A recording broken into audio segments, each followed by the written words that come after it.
Marseillaise. 1, 2, 3. Allons, enfants de la patrie, le jour de gloire est arrivé. Contre nous de la tyrannie, l'étendard sanglant élevé, l'étendard sanglant élevé. Entendez-vous dans nos campagnes mugir ces féroces soldats qui viennent jusque dans nos bras, égorger nos fils et nos campagnes. Aux armes citoyennes, formez nos bataillons, marchons, marchons, qu'un sang impur abreuve nos sillons. Ça doit être un nouveau tournant pour qu'on retrouve les positions de la droite et du centre. Et les positions des Lozériens. Parce qu'on ne veut pas qu'on vienne nous apprendre ce qu'il faut faire chez nous. On sait. Et Père Morel, il va savoir porter notre parole à l'Assemblée. Parce que quand même, dans cette Assemblée nouvelle, il va être de ceux qui auront été les mieux élus et qui auront incontestablement un impact auprès de l'ensemble de l'Assemblée nationale. Donc c'est tout à fait important. Ce n'est pas l'ensemble des élus qui sont là qui vont me démentir. Donc un grand bravo. Je retrouve quand même ici beaucoup de figures de ceux qui m'ont accompagné il y a de nombreuses années dans un parcours qui a été long, n'est-ce pas, hein? Je voudrais vous faire sentir ce que représente une réélection au terme de 3 mandats, 15 ans, avec une activité permanente sur l'ensemble du territoire, où on abîme sa vie personnelle, où on prend beaucoup de temps sur sa vie. On est obligé d'être sur le qui-vive en permanence. Je voudrais dire quelque chose de très affectif vis-à-vis de la presse. Ça va peut-être vous étonner. Caroline Gaillard est là pour Midi Libre. Je voudrais dire à Midi Libre et à Corinne Gaillard beaucoup de sympathie par rapport au travail que vous avez fait. Je voudrais dire à la Lausanne Nouvelle et à Patrick Zimmermann aussi vraiment tout le plaisir. Je ne sais pas, Patrick, comment tu fais quand je t'appelle pratiquement 15 fois par jour et chaque fois il y a ce portable qui répond et à chaque fois une réponse. Nous sommes en train de boucler les pages, on essaye d'organiser, on essaye d'équilibrer, on essaye de mettre ce que vous souhaitez pour traduire la réalité de ce que M. Palombi voulait dire et de ce que Pierre Morel voulait dire avec des parrainages, avec des gens qui soutenaient. Et vous l'avez fait, l'ensemble de la presse, sans tomber dans des choses qui ne sont pas très propres, des fois dans des départements où des gens s'insultent, où il y a des propos qui dépassent un peu les règles de la bienséance. Et donc, je voulais vous le dire, vous savez, réélu 4 fois dans ce département, après Jacques Blanc, qui a été l'homme charismatique de ce département, ça fait chaud au cœur. Quand on voit l'implication des uns et des autres, partout sur l'ensemble des territoires, quand on voit, je le redis parce que j'avais l'habitude d'être député de Marvejols, donc de Marvejols, de l'Aubrac, d'une partie de la Margeride, de la Vallée du Lot, de la Canourgue et de Méruès, mais j'étais moins le député de Mende, de Langogne, de Villefort. Je salue M. Delescure qui m'a fait un petit message. Et je n'étais pas le député de la Cévennes. Et je voulais montrer que je pouvais également être le député de la Cévennes. Et la Cévennes, elle a bien répondu. Franchement, j'ai des résultats fabuleux. Et sur les grandes villes, un petit mot sur les grandes villes. Mende, Pierre Morel, 47,96. Saint-Chély, 57,96. Marvejols, 54,11. Langogne, 53,40. Langogne. Merci Amandine et Marion. Et Florac, 48% à Florac. Vous vous rendez compte? Ils n'ont pas mis la Canourgue. J'ai pas mis. On a oublié la Canourgue. Et Rietor 66 et la Canourgue 66.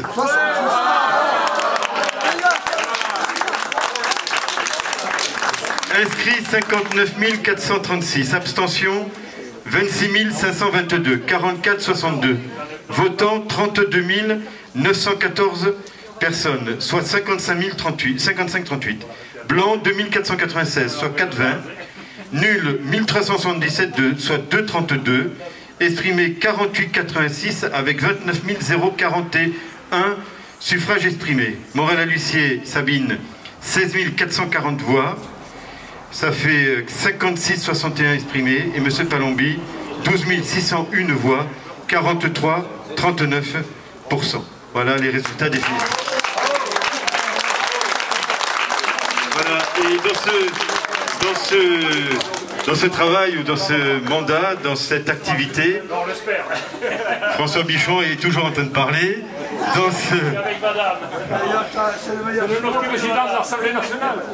Dans ce mandat, j'ai été accompagné par Sabine. Je voudrais m'excuser auprès de son mari qui a dû subir, resubir, encore subir.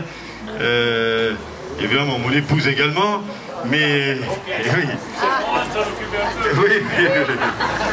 Et je voudrais dire à Sabine, il y a 5 ans, quand je t'ai appelé, après avoir réfléchi à qui je prenais comme suppléant, quand je t'ai posé la question, tu m'as répondu en un micron de seconde, oui, je veux bien être ta suppléante, je ne sais pas de quoi il s'agit, mais je veux bien t'accompagner parce que tu t'appelles Pierre Morel-à-Lucier et parce que tu es quelqu'un de très compétent.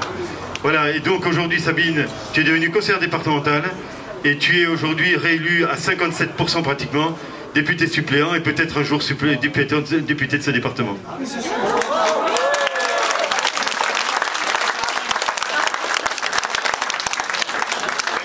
Vous avez fait un boulot de dingue, chacun à votre façon. Donc ça, c'est super important et c'est avec vous qu'on avance. Simplement vous dire que notre tandem va repartir avec la proximité, le travail, la bonne humeur, la Lozère tout au fond de nous et tout le temps quand on va travailler. Voilà, on continue dans ce sens-là. Ça va être notre mot d'ordre pour les 5 années à venir comme on l'a toujours fait. Merci, merci encore à vous. Merci. Bravo. Je voudrais une fois encore demander à toute mes équipes, Jean-François, et à toute mes équipes de me rejoindre, toute l'équipe des attachés parlementaires qui ont travaillé, mais comme jamais, une équipe se mobilise avec un patron excellent. Arrête François de dire des bêtises. Voilà, je voudrais associer mes collaborateurs parce que c'est une équipe exceptionnelle que j'ai choisie, que j'assume. Jean-François, je l'ai connu il y a 6 ans ou 7 ans comme jeune collaborateur dans une association. Et puis, il est devenu mon attaché parlementaire. Il ne pensait pas du tout l'être. Ensuite, celle qui est là depuis le plus longtemps, c'est Sophie. Depuis plus de 10 ans. C'est énorme.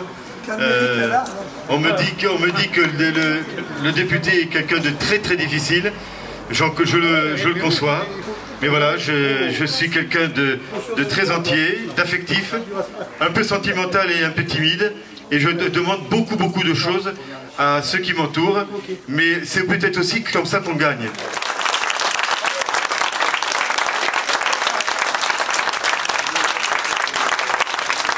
Je voudrais dire à Amandine, c'est une perle. Elle circule partout à Langogne.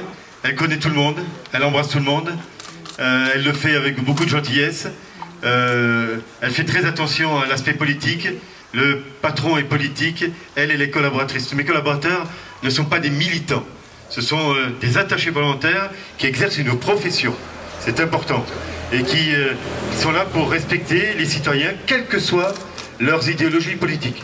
Et c'est comme ça que je conçois les choses. Et Amandine m'a beaucoup apporté. Alors c'était compliqué parce qu'Amandine, quand elle est rentrée dans mon équipe, elle est tombée enceinte dans les 15 jours, 3 semaines qui suivaient.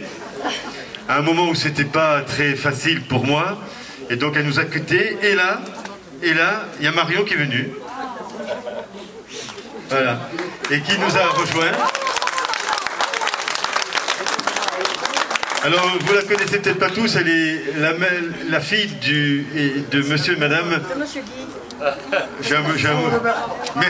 Méran, ouais. C'est le maire de Saint-Flour-de-Mercoire. Où sont-ils, monsieur? Venez là.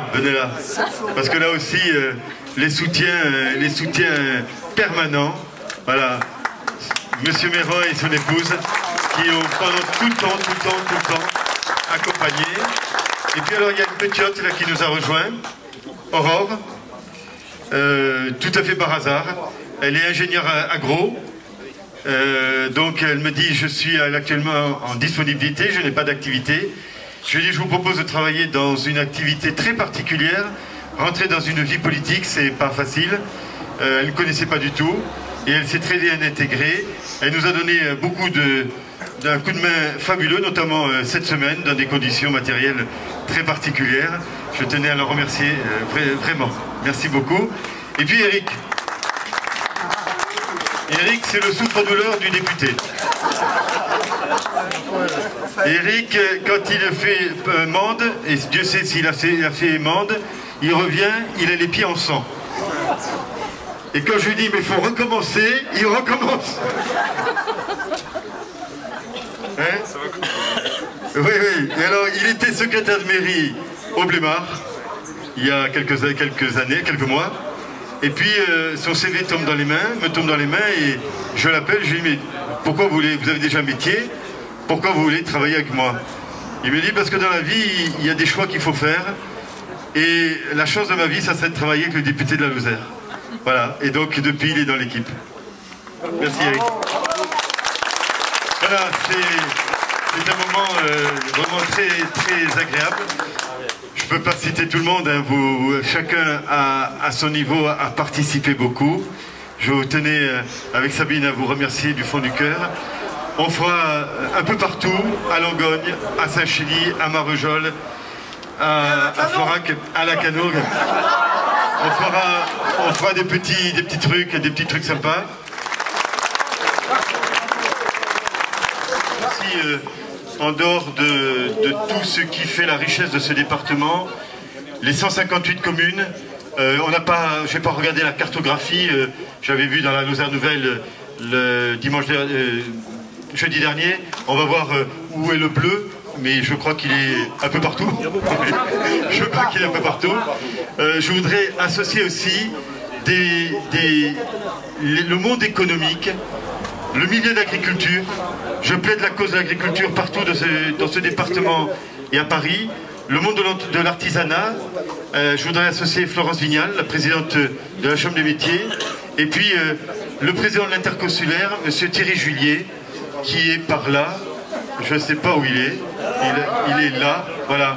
Et je voudrais dire au monde économique, oui à l'agriculture, mais il y a aussi tout ce qui est l'entreprise, les artisans, les petits commerçants. Il y a des difficultés, il y a la problématique d'une zone d'activité. Je ne ferai rien sans l'avis autorisé d'un bureau de CCI ou d'un bureau de Chambre des métiers. Et lundi, je serai avec l'Assemblée générale de la Chambre des métiers, avec Florence Vignal, et j'aurai l'occasion de dire que l'artisanat en Lozère est une chance inouïe. Et il faut respecter ceux qui aujourd'hui font vivre notre pays, les commerçants, les artisans, les chefs d'entreprise. Thierry, merci de ton implication et merci pour tout ce que tu fais.